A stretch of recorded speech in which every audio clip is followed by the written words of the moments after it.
Welcome back to Real Estate Mindset. Today's video is going to be absolutely bonkers, you guys. Now, the question is just how much money printing was done during 2020 and 2021. And here's the thing, you guys, enough to make the biggest housing bubble in the history of housing bubbles. So today we're going to really dive into how much money was printed, how much in housing sales was done. And I really want to emphasize one thing, you guys. Well, actually, I want to emphasize a couple things. But before I get into the video, I want to emphasize one thing.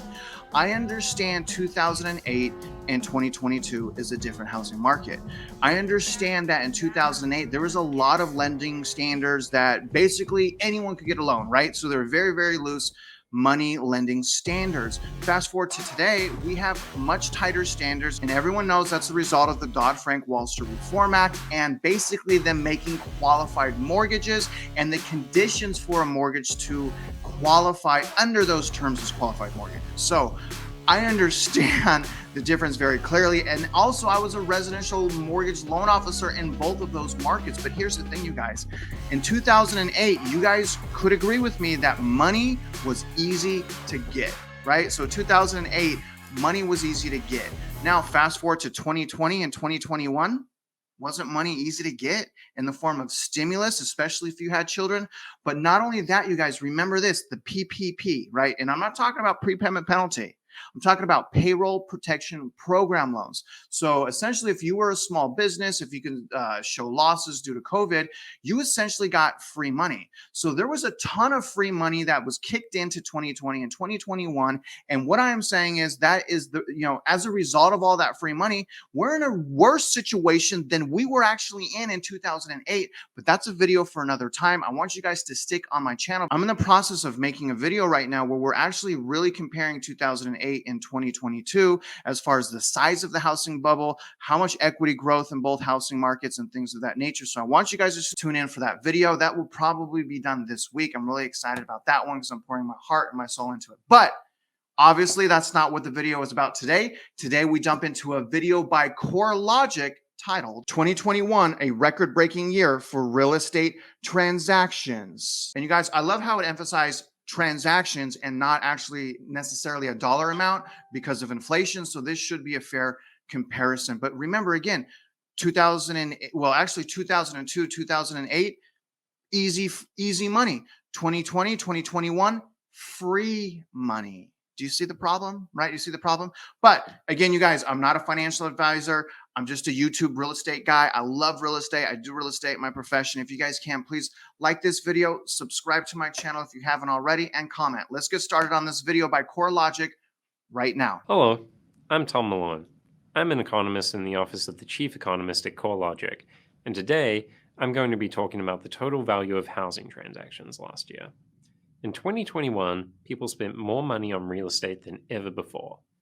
Over the course of the year, the total value of residential transactions was over $2.8 trillion, easily exceeding the previous highs in 2020 and 2005 by more than 600 million. You know what's really interesting, you guys? Real estate isn't in CPI, right? Isn't that interesting to you? Although housing is, but actual real estate purchasing is not in CPI. So I'm pretty sure we're in, there's actually a lot of reasons why I think we're in a runaway inflation situation and we're actually in big, big trouble. Now, the article should go into the actual units sold, but right now it's covering the dollar amount, which is a whopping $2.8 trillion, which is passing the previous record by 600 million. So just to give you an idea, remember back in 2002 to 2008, it essentially took 4.5 to 5 years to formulate that bubble. Fast forward to today, it's taken less than 2 years to form a bubble that's almost as big as 2008, right? And I'm going to have that information on my next video. But anyways, I think it's really interesting to actually really just sit a second and pause and think about how much $2.8 trillion actually is. That's a ton of money in real estate. That's why I'm covering real estate. Real estate is massive, right? It affects us all. So we need to definitely invest wisely if we're going to invest in real estate. That's also why I'm sounding the alarm. Maybe you shouldn't buy right now because the Federal Reserve has already said we're going to cool things down. Let them do their job, right? Let them do their job. Let things cool down and balance out. And then by all means, I'll shut up. go in there, start buying real estate. But right now it's like a triple whammy of compounding things hitting buyers. So I think in 2022, we're not going to have nearly as close to the $2.8 trillion in sales that we had in 2021, even with runaway inflation. Let's continue the video. Undoubtedly, the biggest reason for the recent surge is price increases. As of the end of 2021, prices were 50% above their high point in 2006 before the crash. Additionally, sales were also up. 2021 had the largest number of transactions in over 15 years. For only the fourth time in history, the number of residential units sold exceeded 7 million. However, high prices and high sales numbers don't completely explain the surge in total sales value. The difference in the types of homes being purchased is another important factor. Okay, guys, so I like how he actually went into actually units at 7 million units, which is a 15-year high. Bubble much, right? Aren't we in a bubble, you guys, right? Aren't we in a bubble? How are we not in a bubble? We're in the biggest bubble of our housing market history. Why can't everybody see that?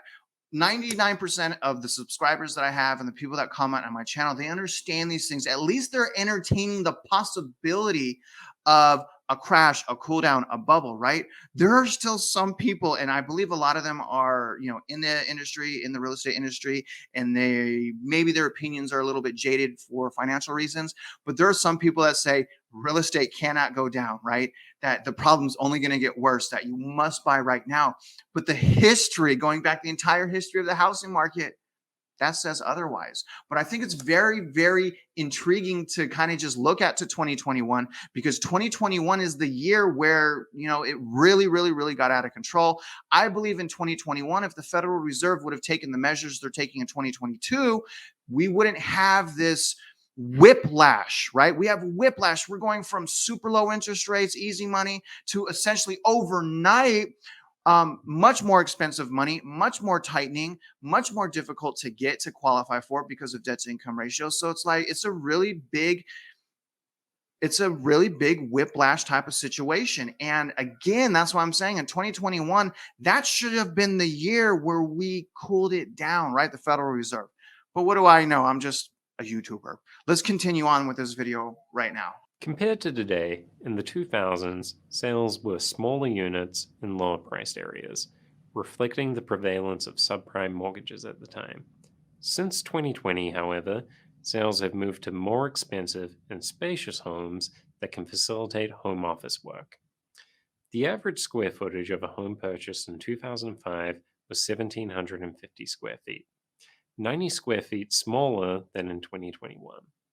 So more money has been spent on housing than ever before, not just because prices are higher and more homes have been sold, but because the homes we buy are bigger. So essentially, you guys, people are buying bigger homes, or specifically homes that have an office. And the reason that is being able to work from home. I believe this entire generation, even though it's kind of been, this knee-jerk type of whiplash type of situation, I believe that what happened to COVID is actually going to pave the way in the future. I believe more and more people are going to work at home. But I believe in the immediate future, working from home jobs are actually at risk of a recession.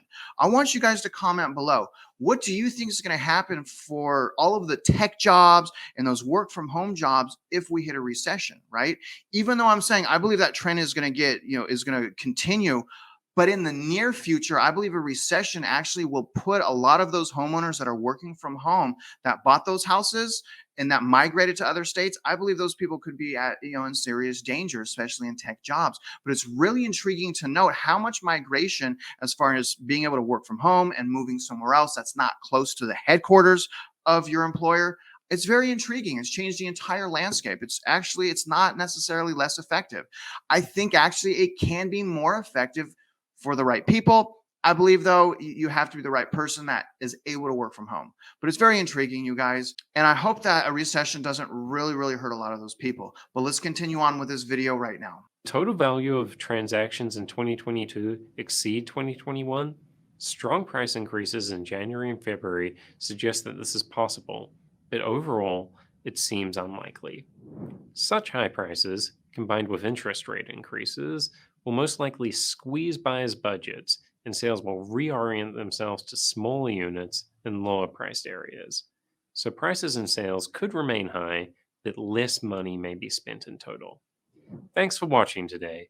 For more insights on recent trends in the housing and mortgage markets, please visit corelogic.com/intelligence. I love CoreLogic, you guys. At least we have data that we can review. I'm hoping that it's honest data, but it's really, really helpful just to kind of see what's going on in the housing market as a whole. But do me a favor, I want you guys to comment below. Let me know your thoughts on 2021. Let me know if you think the Federal Reserve should have taken these measures they're taking now, but instead back in 2021.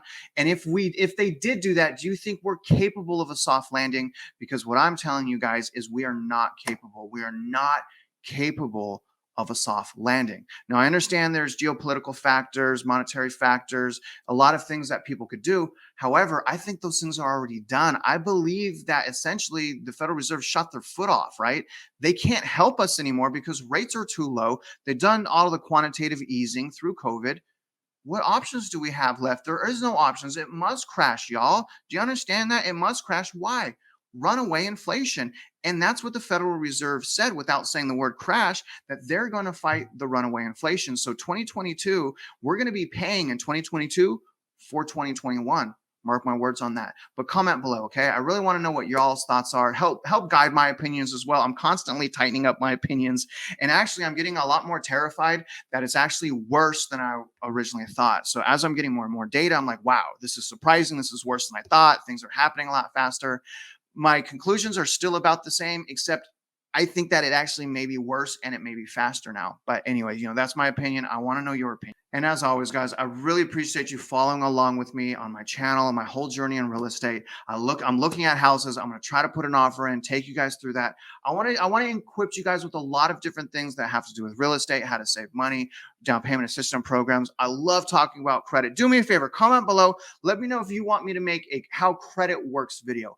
And the video that I can make about credit, whether you're a beginner or an expert, my video is good. I actually teach on how credit works. So let me know if you want to learn about that. But as always, guys, if you're out there investing in real estate, I do wish you luck, but I will say, be careful. Nevertheless, I hope you win.